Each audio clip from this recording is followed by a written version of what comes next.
China is in crisis. It's over. Here are 9 very worrying things that you should know about the Chinese economy right now. And I would like to point out before we dive further into this video, of course, first, make sure to leave a like on this video. If you do appreciate this kind of macroeconomic content, subscribe to the channel if you're not subscribed already. But the first thing I really want to point out here is this. The death of China is one of those much foretold events that kind of never really happens. China's not going to die. It's not over for China. I know what the video title is, but this is one of these things that keep being talked about. And look, right now, there's a lot of economic challenges for countries all around the world, whether it be China, the United States, Canada, or New Zealand's insane housing markets, recession in Germany. There's problems in the global economy, in case you hadn't noticed. But certainly it is a popular topic to talk about the end of China. Back on August 10th, 2022, China only had 29 days. I feel like 29 days have come and gone, and China has not completely collapsed. The reality is there's a lot of things working against China's economy right now. Look, I'm not hating on anybody who made great thumbnails and great titles for their videos. Realistically, guys, don't hate the player, hate the game. Okay, it is what it is. But there is a lot of worrying things that I would like to discuss with you when it comes to China's economy. First, let's discuss this. China's growth expectations back to lockdown lows. This is very, very problematic. So we can see that on September 2022, 2% growth. China reopened November 2022, started printing money, started trying to ignite the economy, stimulate some growth. We had 7.8% in February 2023. Growth expectations, that's dropped all the way back down to 0%. This is back down to COVID levels. There is a lot of problems right now with China's economy that is getting the macro investors scene, those who might want to buy China-related ETFs, getting them a bit spooked. And of course, the ongoing trade war between China and the USA is not helping anything. One day, while China's saying you can't have our rare earth minerals, and they're saying, well, you can't have our microchips, so okay, we're going to not use your microchips and we're going to build our own phones. Well, how dare you build your own phones? We're going to sanction you again. It's just, tit for tat trade war going on right now, which is not helping China either, to be honest. But those growth expectations kind of suck, if we're being honest here. And now look, next I've got a great chart for you, which breaks down 6 key factors for the Chinese economy. Real quick before we do get to that, I just want to let you know that every single week I produce the Wealth Mastery newsletter. Now, this is a cryptocurrency focused newsletter. If you are in the crypto space, you got to check this out. It is the best damn newsletter in crypto. Every single issue jam-packed full of alpha for you on altcoins, Bitcoin, Ethereum, news in the market, technical analysis, decentralized finance, altcoin reviews, and much, much more. You can join our 75,000 weekly readers for free by checking out the link down below in the description. Now let's get into China's economic red flags. Great chart here from the Visual Capitalist. So first, let's talk about GDP growth. GDP growth has slowed to an anemic 0.8% in Q2, following a robust 2.2% in Q1, well below market expectations. However, Q3 growth expectations, not listed here, but are coming in a bit higher, potentially at 5%. So we'll see how that actually ends up playing out. Still, though, worrying trend. China's been trying very hard to reignite the economy. They've been doing all kinds of stuff. They cut the stamp duty for trading stocks by 50%. They're cutting existing mortgage rates. So if you already have a mortgage, you got relief on that. They said, hey, let's lower the rates for those existing mortgages, right? They're putting a lot of money in a lot of places, trying to stimulate growth, trying to get the economy back to work after the Mexican beer crisis that played out in 2020 and 2021. And of course, well into 2022 for China, with some of the craziest lockdowns on earth happening there. Next, let's talk about exports. We can see none of these charts look great. They're all in a nice, convenient red to let you know it's bad. Great chart. China's post-pandemic recovery is being threatened by weaker global demand as year-over-year export growth hit a 3-year low. China's not the only one having a hard time right now. U.S. economy is in trouble. U.S. consumers are about to run out of money. a lot of things. Germany's in a big recession right now. Inflation's going crazy in the Eurozone. Housing unaffordability in places like Australia, New Zealand, everything's hitting the global economy, which means that regular consumers have less money to spend on the stuff that China's making. So it's causing a problem in their export markets right now. What about the consumer price index? Well, the CPI in China actually moved into a deflationary territory for the first time since 2021. That's pretty interesting. China is going into deflation. Not great. Not great. What about youth unemployment? This is another worrying trend for China. The urban youth unemployment rate was highest ever recorded in July, after which the National Bureau of Statistics China decided to suspend future releases on the data point. It got so bad that they just said, we're not even going to report on this anymore. Over 20% of China's urban youth are unemployed. That's insanity.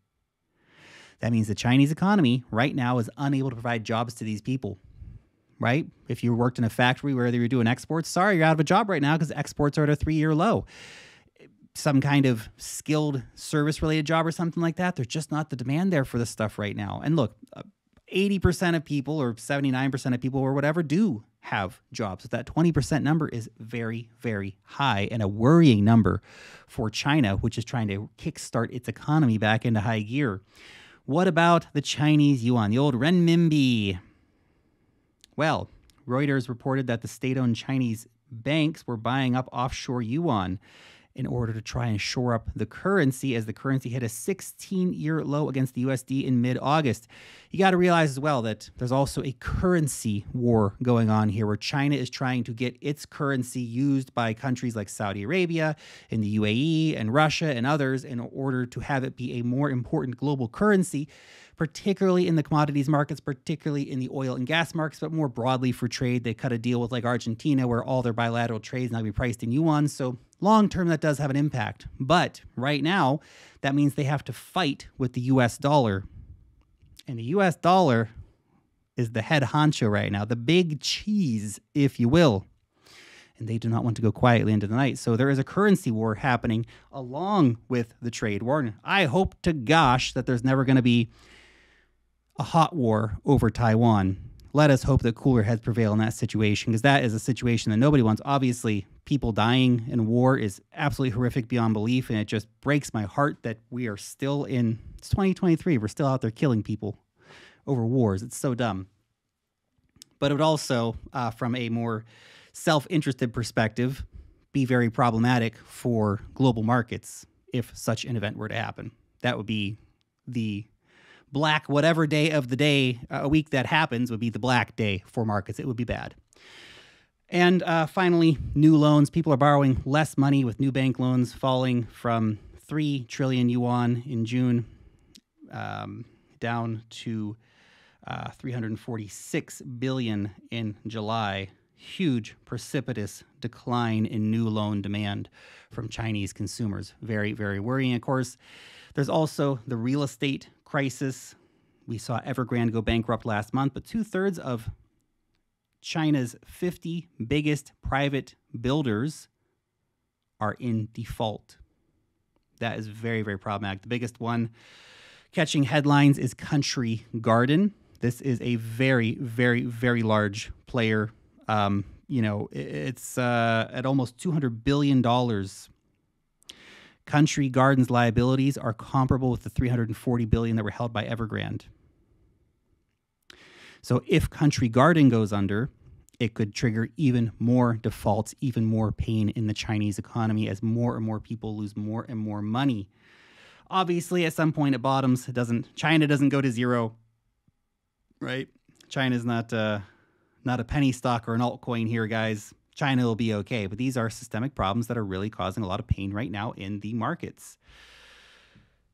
Yeah, and China's real estate climax index is in recession territory as well.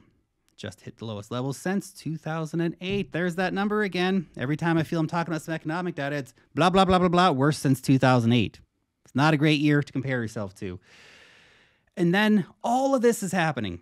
And then we have to contend with the reality of China facing a massive demographic crisis, which is really like the big story. And we could do a whole video on China's demographic problems, but here is the highlights of that situation.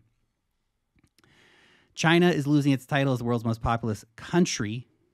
India has overtaken them this year. The UN forecasts China's population will decline from 1.4 billion to 1.3 by 2050, and then down below 800 million by the end of the century. So nearly a 50% population decline by the end of the century is coming to China, unless they can get people, you know, doing the deed and making the babies, right? Come on, Chinese people, let's make some babies, man. Babies. Yeah, that's a problem. Long-term demographics are very, very important for countries' economies. And with China facing a very big demographic crisis, a lot of people are starting to say, well, China's going to go the route of Japan, where it's going to stagnate. And it had its great growth period, like Japan in the 70s and the 80s, and then they stagnated for decades. And they have this big demographic problem where they have lots of old people. People aren't making babies. China may be even more problematic, though, because China's total fertility rate is estimated to be 1.18 children per woman, down substantially from earlier decades when they had 2.1. We also see, in addition to having fewer children, women in China are choosing to have children later in life, meaning that it increased from the average age of 26 up to 29. China also has one of the most skewed sex ratios at birth. China accounting for 51% of the world's missing females, which is a super depressing statistic if you're being honest about it. China continues to have a skewed sex ratio at birth, 112 male births per 100 female births. Now, it's down slightly from 118 to 100, but still, it's very problematic for long-term demographics. There's 30 million more men than there are women of, you know, it's crazy. That's a crazy statistic. And it doesn't do a lot of great for an entire generation of men who aren't able to find partners and make babies with. Again, long-term demographics, that's problematic. China also has a rapidly aging population. Again, there's the Japan comparison they could bring in here. So 20% of its population is 60 years or older. By 2035, that's expected to rise as 30% or 400 million people. Now, there has been talk of increasing the retirement age to keep people active longer in the economy. But still, these are a lot of worrying trends. And then just to add the cherry on top, China's got issues, let's say, and people want other options in life, and so they are migrating abroad. They're leaving China, and they come to places like New Zealand or Australia, or they go to America or Canada, or they go to Europe, wherever they're going. People are leaving China. And that's also a problem. So China's got a lot of demographic problems to deal with, and this is all long-term stuff. This is multi-decade stuff we're talking about here. These are big headwinds for the Chinese economy moving forward. That all being said, does that mean it's the end of China? It's over for China. It's done. It's done. No. Just because China has issues doesn't mean it's over for China. Realistically, come on, let's be real here, guys. China's GDP to surpass the U.S. around 2035, years later than previously expected. That's according to a prediction from Goldman Sachs. So initially, it was thought that it might be around 2028 or 2027 when China surpasses the U.S. economy. Now they're popping that out a few years later. Of course, citing all the stuff we've been talking about so far in this video, whether it be the current financial problems, but really, when it comes down to it, it's the big thing. It's the long-term demographic problems for China.